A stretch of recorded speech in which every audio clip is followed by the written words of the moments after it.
इतना तो कर ही दीजिएगा, हाँ कि ना? इतना कर लेंगे। अच्छा एक बात बताइए, यहाँ पर बहुत सारे लोग नए हैं।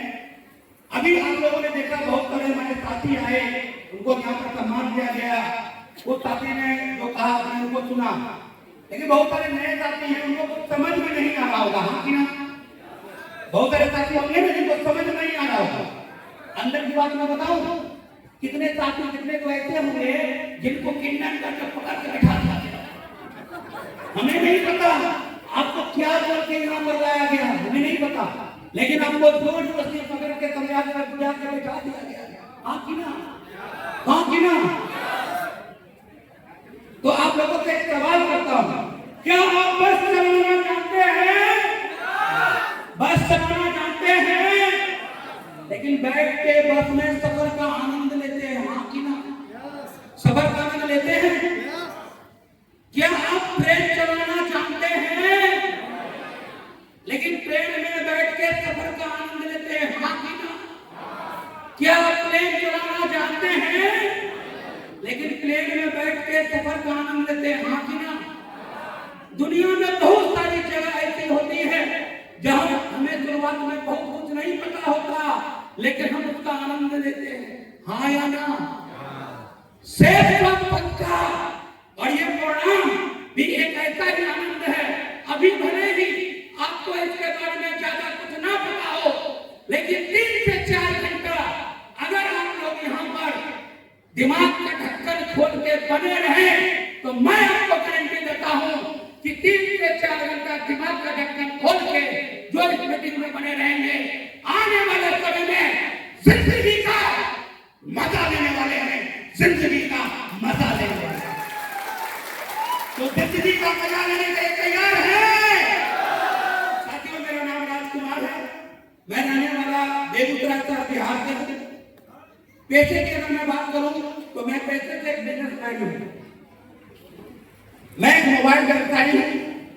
अगर मैं बात करूं फैमिली बैकग्राउंड की, तो मध्यम वर्गीय परिवार में हमारा जन्म हुआ। किसी तरह मैंने पढ़ाई लिखाई, मैट्रिक तक मैंने पढ़ाई लिखाई किया, हालांकि मैं मैट्रिक मैंने फर्स्ट डिवीजन से पास किया, लेकिन परिवार के हालात बहुत ज्यादा अच्छे नहीं होने की वजह से मैं आगे की पढ़ाई कर नहीं सका। और जैसा अपने बिहार में होता है कि जब व्यक्ति ज्यादा पढ़ाई लिखाई नहीं कर पाता है तो उसमें कुछ कामकाज करता है, हाँ कि ना? कामकाज करते हैं ना। मैंने भी पढ़ाई लिखाई को पैसा करने के बाद अपने शहर में मुझे जो भी कामकाज मिला, ईमानदारी काम मैंने करने की शुरुआत की। 2 साल मैंने अपने शहर बेगूसराय में जो भी मुझे लगा कि जिस काम से जीवन बदल सकता है, मैंने करने की शुरुआत की। लेकिन 2 साल काम करने के बाद मुझे कुछ लगा नहीं कि यहाँ से जीवन बदलेगा, क्योंकि मेरे सपने बड़े थे, मैं जीवन में कुछ करना चाहता था। रात दिन मैं परमात्मा से एक ही बात बोला करता था, हे ईश्वर, कोई तो एक मौका दे, मेहनत करने के लिए मैं तैयार हूँ, हमको जिंदगी बदलनी है। लेकिन जब अपने शहर में मुझे कोई मौका नहीं मिला, तो मैं अपने बिहार को छोड़ के मैं बंगाल चला गया, और बंगाल में भी मैंने 2 साल वहां पर काम काज किया। हमारे जानने वाले रहते थे बंगाल में, कलकत्ता एक जगह है, जाने हैं आप लोग, वहीं पर फैक्ट्री में मैं जो सुपरवाइजर वहां पर काम काज करने लगा। 2 साल मैंने कलकत्ता में जो काम काज किया, वहां में मजा नहीं आया, जानना चाहेंगे?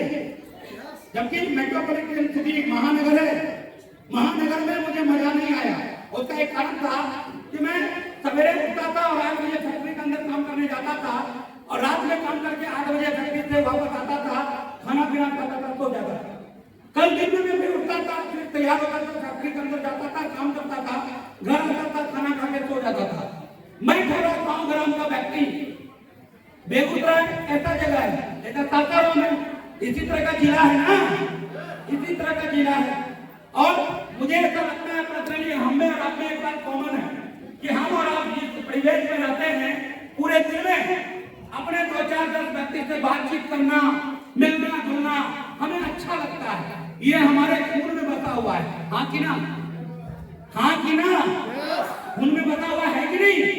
2-4 लोगों से बातचीत करते हैं कि नहीं? तो मुझे मजा आ नहीं रहा था, मैं ज्यादा पैसा हुआ कमा भी नहीं पा रहा था। फिर मैं वापस अपने घर बेगूसराय आ गया, और बेगूसराय में मैंने अपने जीवन की शुरुआत उस समय एक टेलीफोन बुक पीसीओ से मैंने शुरुआत की। 2004 में मैंने टेलीफोन पीसीओ खोला, और 2011 तक का सफर मेरा टेलीफोन पीसीओ के साथ रहा। लेकिन इसी बीच में मोबाइल फोन आईटी की देन मोबाइल टेक्नोलॉजी का जन्म हुआ, और मैंने उसी स्थितियों में मोबाइल फोन टीवी वगैरह रखने की शुरुआत की। थोड़े बहुत मैंने पैसे कमाए और थोड़े बहुत पैसे कमाने के बाद में 2011 में मैंने अपने शहर में एक बड़ा सा मोबाइल फोन का शोरूम खोला। मैं और मेहनत करने लगा, थोड़े बहुत पैसे मैंने और कमाए। 2012 में मैंने अपने ही घर में एक दूसरा मोबाइल का शोरूम खोला और मैं मेहनत करने लगा, थोड़े पैसे मैंने और कमाए। तो 2013 में मैंने अपने ही घर में एक तीसरा शोरूम भी मैंने खोला। 2013 में मेरे पास में 3 मोबाइल के होलसेल की दुकान हो गई। मैंने अपनी मदद करने के लिए 20 स्टाफ भी रखे। अगर मैं बात करूं महीने की इनकम की तो एवरेज रेट पे 2 लाख रुपया मैं महीने का कमाने लगा। इसी बीच हमारी शादी भी हो गई, 2 बेटियां और एक बेटे का मैं पिता बना। यूं कहूं तो जिंदगी अच्छा चलने लगा जिंदगी में सब कुछ मिल गया। लेकिन अचानक 2015 में एक बहुत ही बड़ा बदलाव मेरे जीवन में आया। 2015 में एक व्यक्ति हमारे पास आए। इस बिजनेस की एक सबसे बड़ी खासियत होती है कि इस बिजनेस में कोई भी व्यक्ति जो आपको समझाने के लिए आता है, कहीं ना कहीं आपका दोस्त होता है, आपका रिलेटिव होता है, आपका पड़ोसी होता है, या फिर आपको जानने वाला होता है। हाँ कि ना? हाँ कि ना? हमारे भी एक जानने वाले थे, 2015 में वो हमारे पास आए और उन्होंने प्लान फोल्डर निकाला और प्लान फोल्डर निकालने के बाद उन्होंने मुझे कुछ बातें बताई और मुझे लगता है कि जो बातें मुझे बताई गई वही बात शायद आप लोगों को भी बताई गई होगी। थोड़ा सा रिवीजन कर लें। 2015 में जब वो मेरे पास आए तो उन्होंने बताया कि भारत में एक संस्था है जिस संस्था का नाम शेप शॉप है। शायद आपको भी यही बताया गया होगा। हाँ कि ना? आप लोगों ने वादा किया है कि जवाब सहमत होंगे तो हाँ में देंगे, सहमत नहीं होंगे तो जवाब ना में देंगे। आपने वादा किया है ना? तो चलिए अपने वादा को पूरा करिए। तो आपको बताया गया होगा कि जो संस्था है उसका नाम शेप शॉप है, यही बताया गया ना? मुझे भी यही बताया गया। फिर मुझे बताया गया 2015 में ये संस्था पिछले 15 साल से काम कर रही है। अभी 2025 है, आज के डेट में हमारी संस्था 24 साल लगातार काम करके कंप्लीट कर चुकी है और 25वां साल इसका चल रहा है। मुझे 2015 में बताया गया कि संस्था का 15 साल कंप्लीट हो चुका है। आपको भी यही बताया गया होगा? सुन के अच्छा लगा? आपको लगा? बताया गया कि भारत में ये जो संस्था है इसका एकमात्र हेड ऑफिस है जो कि नई दिल्ली जनकपुरी में है। मुझे बताया गया, आपको बताया गया? आपको भी बताया गया। मुझे फिर बताया गया कि हमारी संस्था के साथ बहुत सारे नेशनल और इंटरनेशनल कंपनियों के साथ टाइअप है और बहुत सारे रोजमर्रा की जो कोई चीजें यहाँ पर खरीदारी करके संस्था से जुड़ सकते हैं, जुड़ के यहाँ से काम करके इनकम कमा सकते हैं। 10,000 लोगों की टीम बना के आप डायमंड बन सकते हैं, यहाँ से लाखों रुपए की इनकम को ले सकते हैं। मुझे बताया गया। क्या आपको भी बताया गया? आपको बताया गया? रियली में जब ये सारी बातें बताई जाती है तो अच्छा लगता है कि नहीं अच्छा लगता है? अच्छा लगता है? मुझे भी बहुत अच्छा लगा। लेकिन लास्ट में जब एक स्लाइड आती है और बताया गया कि एक समय ऐसा आता है जब आप यहाँ से सप्ताह का 2 लाख और महीने का 8 लाख कमा सकते हैं। जब ये स्लाइड मैंने देखा, मुझे नहीं पता आप लोगों को भी बताया गया होगा, आपके मन में क्या विचार आ रहा होगा, नहीं आ रहा होगा, मुझे तो नहीं पता। लेकिन मैं अपनी बात करूं, मैं अपने बारे में बताऊं, मुझे सब कुछ अच्छा लगा। लेकिन जब मुझे ये बताया गया कि आप यहाँ से सप्ताह का 2 लाख और महीने का 8 लाख कमा सकते हैं, मेरी बात समझ में नहीं आई। और बात समझ में नहीं आने का कारण ये रहा कि मैंने बिजनेस करने से मना तो नहीं किया, लेकिन मैंने एक बहाना कर दिया। मैंने बोला ऐसा है कि थोड़ा 2-4 दिन सोचने का समय दीजिए, थोड़ा मैडम से पूछ लेते हैं क्या खरीदारी करनी है, समझ लेते हैं, फिर हम आपके साथ खरीदारी कर लेंगे। इस हॉल में भी बहुत सारे हमारे ऐसे साथी होंगे जिन्होंने आपको जब समझाया होगा तो आप लोगों ने भी ऐसा ही आश्वासन दिया होगा। हाँ कि ना? हाँ कि ना? हमने भी दिया। और जब आश्वासन दिया तो फिर क्या हुआ कि जब मैंने आश्वासन दिया 2-4 दिन बाद आइएगा मिलिएगा, तो हमारे जो साथी थे वो लगातार मेरे पास आने लगे और ऐसी स्थिति हो गई कि लगातार 1 बार 2 बार नहीं, 3 बार नहीं, वो 20 बार मेरे पास आए। और जब आते थे तो वो ज्यादा कुछ बोलते नहीं थे, वो सिर्फ बैठ जाते थे। और जैसे ही बैठते थे और बैठने के बाद जब मैं उनको देखता था तो मुझे याद आता था कि मैंने तो बोला था एक सामान की खरीदारी कर लूंगा, मैं तो आपकी संस्था के साथ जुड़ जाऊंगा। तो 20 बार लगभग जब वो आना जाना किए तो 21वें बार में मुझे कितनी बार आ चुके हैं, चलो खरीदारी कर लेते हैं। आप लोगों के साथ में ऐसा ही हुआ होगा, हाँ कि ना?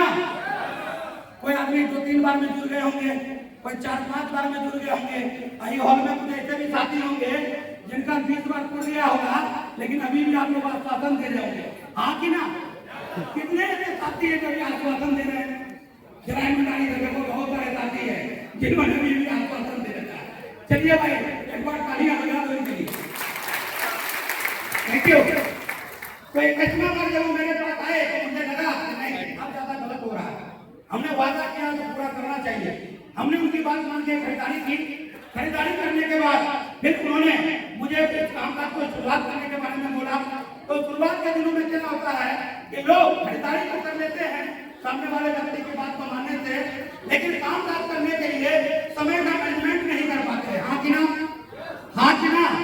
इस हॉल में भी बहुत सारे ऐसे साथी बैठे हुए होंगे जो खरीदारी तो कर लिए होंगे, लेकिन समय का मैनेजमेंट नहीं कर पाने की वजह से कामकाज की शुरुआत नहीं की होंगे, या फिर कहीं न कहीं इस तरह के कामकाज के बारे में किसी सफल लोगों से मुलाकात आपकी नहीं होगी। जिन लोगों ने आपको ज्वाइन कराया होगा, कोई 10,000 कमाने वाले व्यक्ति हो सकते हैं, कोई 20,000, कोई 25,000, कोई 50,000।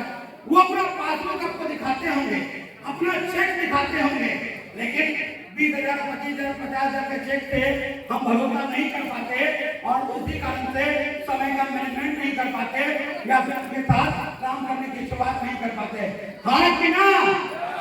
मेरे साथ भी ऐसा ही हुआ था। मैं जुड़ गया था, सामने वाले व्यक्ति जिन्होंने मुझे ज्वाइन कराया था वो 6 महीना बिजनेस को ऑलरेडी कर चुके थे और इस 6 महीने में उन्होंने 26,000 रुपए की इनकम को लिया था सिर्फ बिजनेस से। वो जब भी आते थे वो अपने पासबुक मुझे सामने में रख के दिखाते थे कि राजकुमार जी, इस महीने से मैंने 26,000 रुपया कमाया है और यहाँ से जिंदगी बदल सकती है, हीरो जैसी जिंदगी आप जी सकते हैं, समय कमा सकते हैं, सिक्योरिटी कमा सकते हैं, बहुत सारी बात लोग बताते थे, लेकिन उनके 26,000 के चेक पे हमें भरोसा नहीं होता था। लेकिन इसी दरमियान मैं धन्यवाद करता हूँ अपने उस क्लाइंट का जिन्होंने मेरी मुलाकात माननीय, मैं चाहता हूँ नाम लूं तो जरूर ताली बजाइएगा उनके लिए, श्री संजीव कुमार के लिए। Thank you sir. सर उस समय बहुत अच्छे मुकाम पर थे, एमएल लेवल पर थे, इसको लोगों की टीम थी। सर हमारे दुकान पर आए, जिन्होंने दुकान कराया था वो इनको लेकर हमसे मिलाने आए। तो सर जब आए तो सर ने जब अपना इनकम दिखाया तो मैंने देखा 4 सप्ताह का इनकम सर का था लगभग 72,000 रुपए। और सर तुम्हें इको एक्सपोर्ट गाड़ी लेके बिजनेस करते थे जो कि लगभग 14 लाख रुपए की थी। तो सर ने अपना गाड़ी के बारे में बताया, राजकुमार ये मेरी गाड़ी है और ये मेरी इनकम है। मुझे ऐसा लगा कि मैं 3 होटल की दुकान चलाता हूँ, 70 से 80 लाख रुपए का मेरा इन्वेस्टमेंट है। 9 बजे मॉर्निंग में मैं दुकान खोलता हूँ, 10 बजे मैं घर जाता हूँ, ना संडे है ना मंडे है, महीने का 1,00,000 रुपया कमा पाता हूँ। और सर के उस समय लगभग 27-28 साल की थी, सर की शादी भी नहीं हुई थी और सर इस बिजनेस से 72,000 पर मंथ की इनकम पर थे और इनको स्पोर्ट गाड़ी की खुशी थी। मैं मोटिवेट हो गया और मोटिवेट होने के बाद मैंने भी काम करने का निर्णय लिया। जब मैंने काम करने की शुरुआत की, शुरुआत में मैं नया था, मुझे बहुत सारी चीजों की जानकारी नहीं थी, लेकिन थैंक सिस्टम, थैंक अपलाइन जिन्होंने इस बिजनेस में उंगली पकड़ के मुझे चलना सिखाया। मैंने उनकी बातों को मानना शुरू किया, सिस्टम की बातों को मानना शुरू किया और लगातार सिर्फ उनके साथ काम करने की वजह से धीरे धीरे मेरा भी काम चलने लगा, मेरी भी टीम बनने लगी। और आज के डेट में वर्तमान में अगर मैं बात करूं तो 2015 में जब मैंने इस बिजनेस की शुरुआत को किया था, मैंने कभी सोचा भी नहीं था कि 1,000-2,000 रुपए का इनकम आएगा, 2-4 लोगों की टीम बनेगी। आज वर्तमान में हमारे साथ 30,000 लोगों का नेटवर्क बन चुका है। मैं अगर इनकम की बात करूं तो जिस प्रोडक्ट की मैंने खरीदारी की थी लगभग 10,000 रुपए का वो प्रोडक्ट था। मैंने कभी सोचा नहीं था कि उस 10,000 रुपए के प्रोडक्ट से जीवन में कुछ 1,000-2,000 रुपए का चेक आ सकता है, इनकम हो सकती है। लेकिन अगर मैं बात करूं तो सिर्फ एक खरीदारी करके पिछले 9 साल से सिर्फ मैंने भरोसा किया इस अपॉर्चुनिटी पर, मैंने भरोसा किया कंपनी पर, मैंने भरोसा किया उस व्यक्ति पर जिन्होंने मुझे इस बिजनेस के बारे में बताया था, जानकारी दिया था।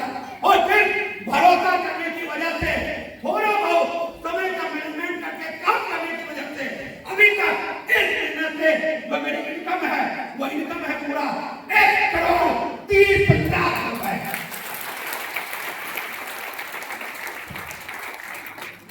इस हॉल में भी बहुत सारे लोग ऐसे बैठे हुए होंगे